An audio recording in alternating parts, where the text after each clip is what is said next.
Hi friends, ഏവർക്കും PSC education ആസ്പിറേഷന്റെ മറ്റൊരു ക്ലാസ്സിലേക്ക് സ്വാഗതം.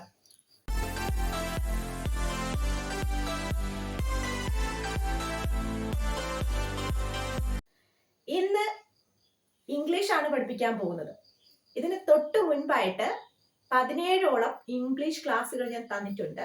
നിങ്ങൾ ആദ്യമായിട്ടാണ് ഈ ചാനൽ കാണുന്നതെങ്കിൽ ഈ 17 ക്ലാസ്സുകളും ഒന്ന് കാണുക. അതിന്റെ പ്ലേലിസ്റ്റ് ലിങ്ക് ഞാൻ താഴെ കൊടുത്തിട്ടുണ്ട്. അത് കണ്ടതിന് ശേഷം മാത്രമാവണം ഇനിയുള്ള ക്ലാസ്സുകൾ കാണാനായിട്ട്. ഞാൻ മുൻപ് ക്ലാസ്സിൽ പറഞ്ഞതുപോലെ തന്നെ സ്റ്റഡി പ്ലാൻ അതുപോലെ തന്നെ ഫോളോ ചെയ്താൽ മാത്രമേ നിങ്ങൾക്ക് കൃത്യമായിട്ട് മാർക്ക് സ്കോർ ചെയ്യാനായിട്ട് സാധിക്കത്തുള്ളൂ.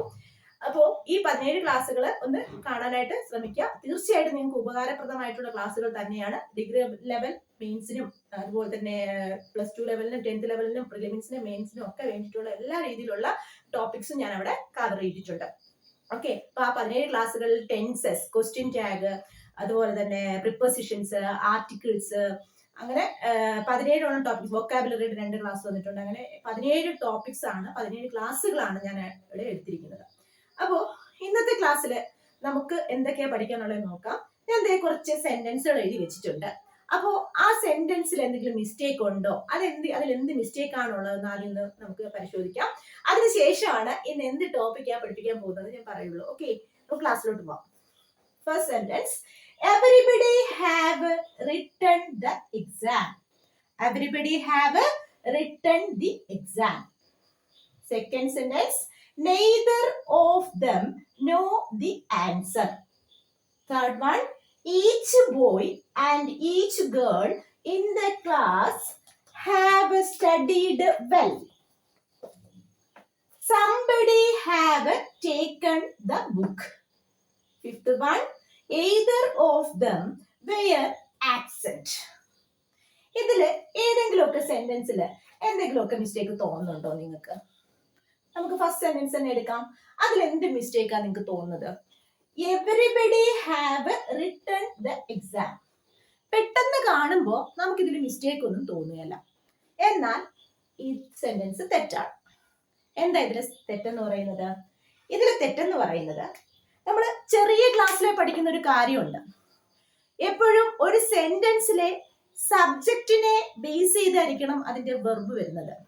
സബ്ജക്റ്റ് സിംഗുലർ ആണെങ്കിൽ അതിന്റെ വെർബും സിംഗുലർ ആയിരിക്കും. സബ്ജക്റ്റ് പ്ലൂറൽ ആണെങ്കിൽ അതിലെ വെർബും പ്ലൂറൽ ആയിരിക്കും. ഇങ്ങനെ കുറച്ച് റൂൾസ് ഒക്കെ നമ്മുടെ ചെറിയ ക്ലാസ് മുതൽ പഠിക്കുന്ന കാര്യങ്ങളാണ്, അത് എല്ലാവർക്കും അറിയാം അല്ലെ? അപ്പോൾ സബ്ജക്റ്റിനെ ഡിപ്പെൻഡ് ചെയ്തിട്ടാണ് വെർബ് വരുന്നത് നമ്മൾ പഠിക്കുന്നുണ്ട്. എല്ലാ പരീക്ഷകൾക്കും ചോദിക്കുന്ന ഒരു ഭാഗമാണ്. നമുക്ക് കോമൺ ആയിട്ട് വരുന്ന മിസ്റ്റേക്സ് ആണ് ഞാൻ പറയുന്നത്. ഓക്കെ, ആദ്യം നമ്മൾ ചെറിയ ക്ലാസ് മുതൽ പഠിക്കുന്ന റൂൾസ് ഒന്ന് ഞാൻ ജസ്റ്റ് പറയാം. Okay, third person he, she, it. Third persons ആയിട്ടുള്ള ഹി, ഷീ, ഇറ്റ് ഇങ്ങനെ തേർഡ് പേഴ്സൺ ആയിട്ട് ഉപയോഗിക്കുമ്പോൾ അത് സബ്ജക്റ്റ് ആയിട്ട് വന്നു കഴിഞ്ഞാൽ അതിന്റെ വേർബ് മസ്റ്റ് ബി എന്തായിരിക്കും? സിംഗുലർ ആയിരിക്കും. വേർബ് എപ്പോഴും എന്തായിരിക്കും? സിംഗുലർ ആയിരിക്കും. ഇത് നമ്മൾ ചെറിയ ക്ലാസ്സിലെ പഠിക്കുന്ന കാര്യമാണ്. He, she, it third person ആയിട്ട് വരുമ്പോൾ അതിന്റെ കൂടെ വേർബ് സിംഗുലർ മാത്രമേ യൂസ് ചെയ്യാറുള്ളൂ. അതുപോലെ അതിനൊരു എക്സാമ്പിൾ പറയുകയാണെങ്കിൽ, ഷീ കുക്സ് വെൽ. ഷീ എന്ന സബ്ജക്റ്റ് തേർഡ് പേഴ്സൺ സിംഗുലർ ആയതുകൊണ്ട് വെർബ് കുക്ക് എന്നുള്ള വേർബ് കുക്സ് എന്നായിട്ട് മാറി. ഓക്കെ, അതുപോലെ തന്നെ ഫസ്റ്റ് പേഴ്സൺസ് ആയിട്ടുള്ള ഐ, വി എന്നിവയുടെ കൂടെയും, ഫസ്റ്റ് പേഴ്സൺസ് ആയിട്ടുള്ള ഐ, വി എന്നിവയുടെ കൂടെയും, സെക്കൻഡ് പേഴ്സൺ യു എന്നതിന്റെ കൂടെയും, തേർഡ് പേഴ്സൺ പ്ലൂറൽ ആയിട്ടുള്ള ദേയുടെ കൂടെയും വെർബ് എപ്പോഴും എന്തായിരിക്കും ഉപയോഗിക്കുന്നത്? വെർബ് എപ്പോഴും പ്ലൂറൽ ആയിരിക്കും. ഇത് നമ്മൾ ചെറിയ ക്ലാസ്സിലെ പഠിക്കുന്ന ആരാണ്, ഇത് എല്ലാവർക്കും അറിയാം അല്ലെ? ഓക്കെ, അപ്പൊ first person I, we, second person you, അതുപോലെ തേർഡ് പേഴ്സൺ പ്ലൂറൽ ആയിട്ടുള്ള ദേ, ഇവയുടെ കൂടെ വെർബ് മസ്റ്റ് ബി എന്തായിരിക്കും? പ്ലൂറൽ ആയിരിക്കും. ഓക്കെ, ഇത് നമ്മൾ പഠിക്കുന്നതാണ്. അതിന്റെ ഒരു എക്സാമ്പിൾ പറയുകയാണെങ്കിൽ, they eat rice regularly. They eat rice regularly. Eat ആണ് വന്നിരിക്കുന്നത്, ദേ പ്ലൂറൽ ആയതുകൊണ്ടാണ്. ഓക്കെ, ഇത് എല്ലാവർക്കും അറിയാവുന്ന റൂളാണ്. ഇത് പ്രത്യേകിച്ച് പഠിക്കേണ്ട കാര്യമൊന്നുമില്ല, എല്ലാവർക്കും അറിയാം.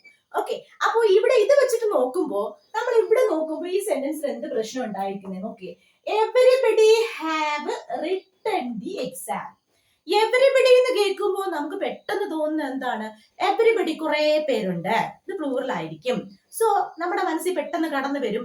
അതുകൊണ്ട് തന്നെ verb must be singular, verb must be എന്താണ്? പ്ലൂറൽ. ഇങ്ങനെ വരും അല്ലെ?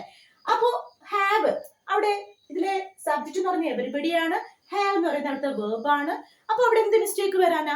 പെട്ടെന്ന് നോക്കുമ്പോൾ നമുക്ക് ഒരു മിസ്റ്റേക്കും അവിടെ തോന്നുകയില്ല അല്ലേ? പക്ഷെ ഞാൻ പറയുന്നു, അത് നിങ്ങൾക്ക് അറിയാം, നമ്മൾ കോമൺ ആയിട്ട് വരുത്തുന്ന ഒരു എറർ ആണ്. എവരിബഡിയുടെ കൂടെ ഒരിക്കലും പ്ലൂറൽ ഉപയോഗിക്കില്ല. പകരം ഇവിടെ എന്താണ് ഉപയോഗിക്കുന്നത്? ഹാസ്. ഓക്കെ, ക്ലിയർ ആവുന്നുണ്ടല്ലോ? ഈ റൂളാണ് നമ്മൾ ഇന്ന് പഠിക്കാൻ പോകുന്നത്. ഓക്കെ, അപ്പോ സബ്ജക്റ്റിനെ ബേസ് ചെയ്തായിരിക്കണം വെർബ് വരുന്നത് എന്ന് നമ്മൾ പറയുന്ന നിയമത്തെയാണ് കോൺകോഡ് എന്ന് പറയുന്നത്. എന്താണ് പറയുന്നത്? കോൺകോഡ് എന്ന് പറയും. എല്ലാ എക്സാംസിനും, ഏത് കോമ്പറ്റീറ്റീവ് എക്സാംസിനും ഈ ഭാഗത്തുനിന്ന് ചോദ്യങ്ങൾ ഉണ്ടാവും. ഉറപ്പായിട്ടും 1, 2, 3 മാർക്കിൽ ചിലപ്പോൾ ചോദ്യങ്ങളൊക്കെ വന്നേക്കാം. അപ്പൊ ശ്രദ്ധിച്ചേ, നമ്മൾ ഇന്ന് പഠിക്കുന്നത് എന്താണ്? ഇതിനെ കുറിച്ചാണ്. കോൺകോഡ്. കോൺകോഡ് എന്ന് പറഞ്ഞു കഴിഞ്ഞാല് സബ്ജക്റ്റിനനുസരിച്ചായിരിക്കണം വേർബ് എന്ന് കാണിക്കുന്ന എഗ്രിമെന്റിനെ, ആ നിയമത്തെയാണ് എന്തെന്ന്, ആ ഒരു ലോയെയാണ് നമ്മൾ എന്തെന്ന് പറയാ? കോൺകോഡ് എന്ന് പറയുക. അപ്പൊ ഇന്ന് നമ്മൾ ഇതിലെ ഏറ്റവും പ്രധാനപ്പെട്ട ഒരു ലോ ആണ് നമ്മൾ ഇന്ന് പഠിക്കുന്നത്. ഒരു ലോ മാത്രമാണ്, അത് വൈകോട്ട് ചെയ്തിട്ട് പോവാ. ഓക്കെ, അപ്പൊ ഇപ്പൊ പറഞ്ഞു എവരിബഡിയുടെ കൂടെ ഒരിക്കലും എവരിബഡി പ്ലൂറലായിട്ടല്ല അവിടെ പരിഗണിക്കുന്നത്. എവരിബഡിയുടെ കൂടെ ഹാവ് വരില്ല. അവിടെ എന്താ വരിക? ഹാസ്. സിംഗുലർ ആണ്, സിംഗുലർ ആയിട്ടാണ് അതിനെ പരിഗണിക്കുന്നത്. ഓക്കെ, എവരിബഡി എന്ന സബ്ജക്റ്റിന്റെ കൂടെ എപ്പോഴും വേർബ് സിംഗുലർ ആയിരിക്കണം. ഒരു സെന്റൻസിൽ എവരിബഡി കണ്ടു കഴിഞ്ഞാൽ ഉടനെ വിചാരിച്ചോണം തൊട്ടടുത്തതിന്റെ മിസ്റ്റേക്സ്, എന്താ മിസ്റ്റേക്ക്, തെറ്റ് അല്ലെങ്കിൽ തെറ്റ് തിരുത്താനുള്ളതാണെങ്കിൽ ഉടനെ നോക്കിക്കോണം. അവിടെ എന്താവും വരിക?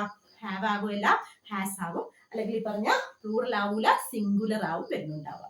ഓക്കെ, നെക്സ്റ്റ് വൺ നോക്കൂ. Neither of dum know the answer. Neither of dum know the answer. ഇവിടെ നമുക്ക് പെട്ടെന്ന് നോക്കുമ്പോൾ മിസ്റ്റേക്ക് ഒന്നും തോന്നില്ല. എന്നാൽ ഈ പറഞ്ഞ നെയ്തർ ഓഫ് ദം അല്ലെങ്കിൽ നെയ്തർ ഓഫ് ദം അല്ലെങ്കിൽ നെയ്തർ എന്നുള്ളതാണ് ഇവിടുത്തെ സബ്ജക്ട് എന്ന് പറയുന്നത്. ഓക്കെ, ഇനി ഇതിലെ വേർബ് ഏതാണ്? നോ എന്നുള്ളതാണ് ഇവിടുത്തെ വേർബ്.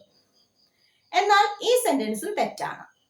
കാരണം ഇവിടെയും neither of dum or neither എന്ന് ഉപയോഗിച്ച് കഴിഞ്ഞ ഒരു സെന്റൻസിൽ സബ്ജക്റ്റ് ആയിട്ട് വന്നു കഴിഞ്ഞാൽ the verb must be singular. verb എപ്പോഴും എന്തായിരിക്കും? സിംഗുലർ ആയിരിക്കും. സോ ഇവിടുത്തെ മിസ്റ്റേക്ക് എന്താണെന്ന് നിങ്ങൾക്ക് പറയാമല്ലോ. ഇവിടെ നോ വരികയില്ല, പകരം എന്താ വരിക? നോസ് എന്ന് വരാം. നോ വരികയില്ല, പകരം എന്ത് വരും? നോസ് എന്ന് വരും. ഇപ്പൊ സെന്റൻസ് കറക്റ്റ് ആയി. Neither of them knows the answer. Neither of them knows the answer. നമ്മൾ ഈ പറഞ്ഞത് എം ഒക്കെ കാണും പെട്ടെന്ന് പ്ലൂറലിലേക്ക് അങ്ങ് പോകും കേട്ടോ. പക്ഷെ പോകരുത്. ഓക്കെ, ശ്രദ്ധിക്കണേ. Neither of them knows the answer എന്നാണ്. ഓക്കെ, നെക്സ്റ്റ് വൺ നോക്കൂ. Each boy and each girl. Each boy and each girl in the class have studied well. ഇവിടെ നോക്കുമ്പോ each boy and each girl, each boy and each girl in the class have. അപ്പൊ each boy and each girl എന്നുള്ളതാണ് എവിടുത്തെ ഒരു subject ആയിട്ട് വരുന്നത് അല്ലെ? And വെച്ച് കണക്ട് ചെയ്തിരിക്കുന്നു അല്ലെ? നമ്മൾ നോർമലി വിചാരിക്കും ആൻഡ് വെച്ച് കണക്ട് ചെയ്ത് കഴിഞ്ഞാൽ നമുക്കറിയാം രണ്ട് സബ്ജക്റ്റിനെ ആൻഡ് വെച്ച് കണക്ട് ചെയ്ത് കഴിഞ്ഞാൽ അവിടെ വെർബ് പ്ലൂറൽ ആയി പോകും അല്ലെ? ഇതായിരിക്കും നമ്മുടെ മനസ്സിൽ പെട്ടെന്ന് വരുന്നത്. പക്ഷെ ഇവിടെ ഈ പറഞ്ഞ വെർബ് ഹാവ് അല്ല വരുന്നത്. പകരം അതിന്റെ റൂൾ എന്താണ് നോക്കൂ. ഈച്ച് കണ്ടോ?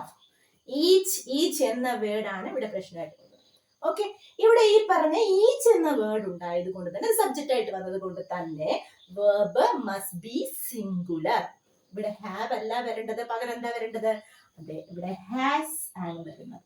Okay, each boy and each girl in the class has studied well. ഇപ്പൊ ഇത് കറക്റ്റ് ആയി. Each boy and each girl in the class has studied well. അപ്പോ നെയ്തർ അല്ലെങ്കിൽ നെയ്തർ ഓഫ് ദം, പിന്നെ ഈ പറഞ്ഞ പോലെ എവരിബഡി. നെക്സ്റ്റ് സെന്റൻസ് നോക്കൂ. Somebody have taken the book. Somebody have taken the book. ഇവിടെ ഈ പറഞ്ഞ പോലെ സംബഡി കണ്ടോ? സംബഡി വേർബ് എന്താണ്? ഹാവ്. അപ്പൊ ഇവിടെ മിസ്റ്റേക്ക് ഉണ്ടേ. സംബഡിക്ക് ശേഷം വേർബ് സിംഗുലർ ആയിരിക്കണം. സംബഡി എന്ന സബ്ജക്റ്റ് വന്നു കഴിഞ്ഞാൽ വേർബ് എന്തായിരിക്കണം? സിംഗുലർ ആയിരിക്കണം എന്നുള്ളതാണ് അവിടുത്തെ റൂള്. സോ ഇവിടെ എന്ത് വരും? ഹാസ് എന്ന് വരും. Okay, has. somebody has taken the book. Okay, has taken. അതാണ് അവിടുത്തെ കറക്റ്റ് ആയിട്ടുള്ള ആൻസർ. ഓക്കെ, നെക്സ്റ്റ് നോക്കൂ. either of them were absent. ഇവിടുത്തെ subject either or either of them. Okay, ഇവിടുത്തെ വേർബ് were. ഇവിടുത്തെ മിസ്റ്റേക്ക് എന്താണ്? were ആണ് ഇവിടുത്തെ മിസ്റ്റേക്ക്. either of them എന്നുള്ളതിനെ നമ്മൾ സിംഗുലർ ആയിട്ടാണ് പരിഗണിക്കുന്നത്. So verb must be singular. verb എന്തായിരിക്കണം? സിംഗുലർ ആയിരിക്കണം. സോ നമ്മൾ ഇവിടെ എഴുതുന്നു was. either of them was absent. ഇപ്പൊ അത് കറക്റ്റ് ആയി. നോക്കൂ, ഈ 5 സെന്റൻസിലെ വേർഡ്സ് ഒന്ന് കണക്ട് ചെയ്തേ. everybody, neither or neither of them, each, somebody, either of them. ഇതൊക്കെ പ്രീവിയസ് ക്വസ്റ്റ്യൻസ് ആണ്, നമുക്ക് പ്രീവിയസ് ആയിട്ട് ചോദിച്ചിട്ടുള്ള ക്വസ്റ്റ്യൻസ് ആണ്. അപ്പോൾ ഇതിലെല്ലാം തന്നെ ഉള്ള ഈ വേർഡ്സ് ഇതിനെല്ലാം സിംഗുലർ ആയിട്ടാണ് പരിഗണിക്കുന്നത്. ഇതിനെല്ലാം എന്തായിട്ടാണ് പരിഗണിക്കുന്നത്? സിംഗുലർ ആയിട്ടാണ് പരിഗണിക്കുന്നത്. സോ നമുക്ക് ഇവിടെ അതിന്റെ ഒരു റൂൾ ഒന്ന് പഠിച്ചു വെക്കേണ്ടതായിട്ടുണ്ട്. ആ റൂൾ അങ്ങ് റൂളൊന്നും ഇല്ല, കുറച്ച് വേർഡ്സ് ആണ്. ഏതൊക്കെ വേർഡ്സ് ആണ് സിംഗുലർ ആയിട്ട് നമ്മൾ പരിഗണിക്കാറുള്ളത്? അപ്പൊ അങ്ങനെയുള്ള സബ്ജക്റ്റ് വരുമ്പോൾ, സിംഗുലർ സബ്ജക്റ്റ് വരുമ്പോൾ സിംഗുലർ വേർബ് തന്നെ യൂസ് ചെയ്യണം. അതാവും ആ സെന്റൻസിലെ മിസ്റ്റേക്ക് എന്ന് ആദ്യം മനസ്സിലാക്കാം. ഓക്കെ, എളുപ്പ വഴി ഞാൻ എല്ലാ വേർഡ്സും ഒന്ന് എഴുതിയിട്ടുണ്ട്. കുറച്ച് വേർഡ്സ് നമുക്ക് എഴുതിയിട്ടുണ്ട്. നമുക്ക് വേഗം നമുക്ക് പഠിച്ചു വെക്കാം. എന്റെ കൂടെ പറഞ്ഞ് പഠിച്ചു വെക്കുക. Each, every, no, either, neither, everyone, everybody, everyday, none, someone, somebody, anyone, anybody, no one, nobody, none. ഒന്നുകൂടി പറയട്ടെ. Each, every, no, either, neither, everyone, everybody, everyday, none, someone, somebody, anyone, anybody, nobody, no one, none. Then ഇത്രയും singular subject ആയിട്ട്, ഇത്രയും words subject ആയിട്ട് വന്നതിന് singular ആണ്. വേഗം പറയൂ. Each, every, no, either, neither, everyone, everybody, everyday, none, someone, somebody, anyone, anybody, nobody, no one. ഇത്രയും words വന്നു കഴിഞ്ഞാൽ, ഇത്രയും സിംഗുലർ സബ്ജക്റ്റ് വന്നു കഴിഞ്ഞാൽ വേർബ് എന്തായിരിക്കും? സിംഗുലർ ആയിരിക്കും. ഓക്കെ, ഇതാണ് ഇവിടുത്തെ റൂൾ എന്ന് പറയുന്നത്. ഇതാണ് ഇവിടുത്തെ കോൺകോർഡ് ലോ എന്ന് പറയുന്നത്. ഓക്കെ, നമ്മളപ്പോ ഈ പറഞ്ഞ either, neither ഒക്കെ പറഞ്ഞു. either of them പറഞ്ഞില്ലല്ലോ എന്ന് ചിലർക്ക് ഇങ്ങനെ മനസ്സിൽ തോന്നിയിട്ടുണ്ടാവും. അപ്പൊ അവർക്ക് വേണ്ടിയിട്ട് അതും കൂടി പറയുകയാണ്. either of them, neither of you, അതുപോലെ തന്നെ many, a, more than one. ശ്രദ്ധിക്കണേ. either of them, neither of you, many, a, more than one. ഇത്രയും സബ്ജക്റ്റ് സിംഗുലർ ആയിട്ടാണ് പരിഗണിക്കാറുള്ളത്. സോ വെർബ് എന്തായിരിക്കണം? സിംഗുലർ തന്നെ ആയിരിക്കണം. അപ്പോ അതും സിംഗുലർ ആണ്. അപ്പൊ നമ്മൾ ഇത്രയും വേർഡ്സ് ആണ് ഇന്ന് പഠിച്ചത്. ഇത്രയും വേർഡ്സ് സബ്ജക്റ്റ് ആയിട്ട് വന്നു കഴിഞ്ഞാൽ വെർബ് എപ്പോഴും എന്തായിരിക്കും? സിംഗുലർ ആയിരിക്കും. വേഗം ഞാൻ അത്രയും വേർഡ്സ് ഒന്ന് പറയാണ്.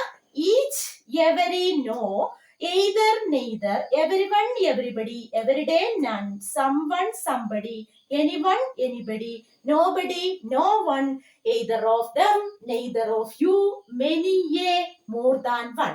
ഇനി ശ്രദ്ധിക്കണേ, ഈ മെനി എയില് മെനി എന്ന് മാത്രം ചോദിച്ചു കഴിഞ്ഞാൽ എയും കൂടെ വരുന്നോണ്ടാണ് സിംഗുലർ ആയിട്ട് വരുന്നത്. എയും കൂടെ വരുന്നോണ്ടാണ് സിംഗുലർ ആയിട്ട് വരുന്നത്. മെനി എന്ന് മാത്രം ചോദിച്ചാലോ? മെനി എ വന്നാൽ സിംഗുലർ, മെനി എന്ന് മാത്രം വന്നാലോ അതെന്താണ്? പ്ലൂറൽ ആണ്. ഓക്കെ, മെനിന്ന് മാത്രം സബ്ജക്റ്റ് ആയിട്ട് വന്നാൽ വെർബ് എന്തായിട്ട് മാറും? പ്ലൂറൽ ആയിട്ട് വരും. പക്ഷെ മെനി എന്ന് ഒറ്റ സബ്ജക്റ്റ് ആയിട്ട് വന്നു കഴിഞ്ഞാൽ അത് സിംഗുലർ ആയിരിക്കും. വെർബ് എന്തായിരിക്കും? സിംഗുലർ ആയിരിക്കും. അതുപോലെ തന്നെയാണ് മോർ ദാൻ വൺ വന്നു കഴിഞ്ഞാൽ ഇതേ കേസ് തന്നെയാണ്. എന്താണ്? മോർ ദാൻ വൺ വന്നു കഴിഞ്ഞാൽ വെർബ് എന്തായിരിക്കും? സിംഗുലർ ആയിരിക്കും. ഓക്കെ, അപ്പൊ ഇതാണ് ഇന്നത്തെ റൂള്. എളുപ്പത്തിൽ പഠിക്കാൻ പറ്റുന്ന ഒരു കാര്യമല്ല എന്ന് പഠിപ്പിച്ചത്. കോൺകോർഡിന്റെ ഫസ്റ്റ് ക്ലാസ് ആണ്. ഇതുപോലെ ഓരോരോ ലോസ് ആയിട്ട് ഞാൻ എളുപ്പത്തിൽ പറഞ്ഞുതരാം. ഇത്രയും വേർഡ്സ് പഠിച്ചു വെക്കുക. ഇത്രയും സബ്ജക്റ്റ് ആയിട്ട് വന്നു കഴിഞ്ഞാൽ വെർബ് സിംഗുലർ ആയിരിക്കും. ഉറപ്പായിട്ടും പരീക്ഷയ്ക്ക് ചോദിച്ചുകൊണ്ടിരിക്കുന്ന പ്രീവിയസ് ക്വസ്റ്റ്യൻസ് അടങ്ങുന്ന ഒരു ഭാഗമാണ് ഇന്ന് പഠിപ്പിച്ചത്. അപ്പൊ നിങ്ങൾക്ക് ഇതെല്ലാം മനസ്സിലായിട്ടുണ്ടെന്ന് വിചാരിക്കുന്നു. കൃത്യമായിട്ട് നോട്ട്സ് എഴുതി വെച്ച് പഠിക്കുക. അപ്പൊ ഈ റൂൾസ് കൃത്യമായിട്ട് ഞാൻ ഫോളോ ചെയ്ത് വരുന്നതായിരിക്കും. ഓക്കെ, അപ്പൊ ഇംഗ്ലീഷ് ക്ലാസ്സുകൾ, ബാക്കി ക്ലാസ്സുകൾ, auxiliary verb, articles, preposition, question tag കുറെ ക്ലാസ്സുകൾ എടുത്തിട്ടുണ്ട്. അതൊക്കെ ഒന്ന് കാണണം. അതൊക്കെ ഈ പറഞ്ഞ പോലെ നിങ്ങൾക്ക് എല്ലാം പരീക്ഷയ്ക്ക് ചോദിക്കുന്ന ഭാഗങ്ങൾ തന്നെയാണ്. കൃത്യമായ സിലബസ് വൈസ് തന്നെയാണ് ക്ലാസ്സുകൾ തരുന്നത്. അപ്പൊ അതുകൊണ്ട് കൃത്യമായിട്ടും പഠിച്ചു വെക്കുക. ഇന്ന് നമ്മൾ മറ്റൊരു ഭാഗം കൂടി പഠിച്ചിരിക്കുന്നു, കോൺകോഡ്. അപ്പൊ ഇത്രയും കാര്യങ്ങൾ മനസ്സിലായിട്ടുണ്ടെങ്കിൽ, നിങ്ങൾക്ക് ഇത് ഇഷ്ടമായിട്ടുണ്ടെങ്കിൽ നിങ്ങൾക്ക് ഇത് ലൈക്ക് ചെയ്യുക, കമന്റ് ചെയ്യുക, ഷെയർ ചെയ്ത് മറ്റുള്ളവരിലേക്ക് എത്തിക്കുക. വീണ്ടും അടുത്ത ക്ലാസ്സിൽ കാണാം. Thank you so much.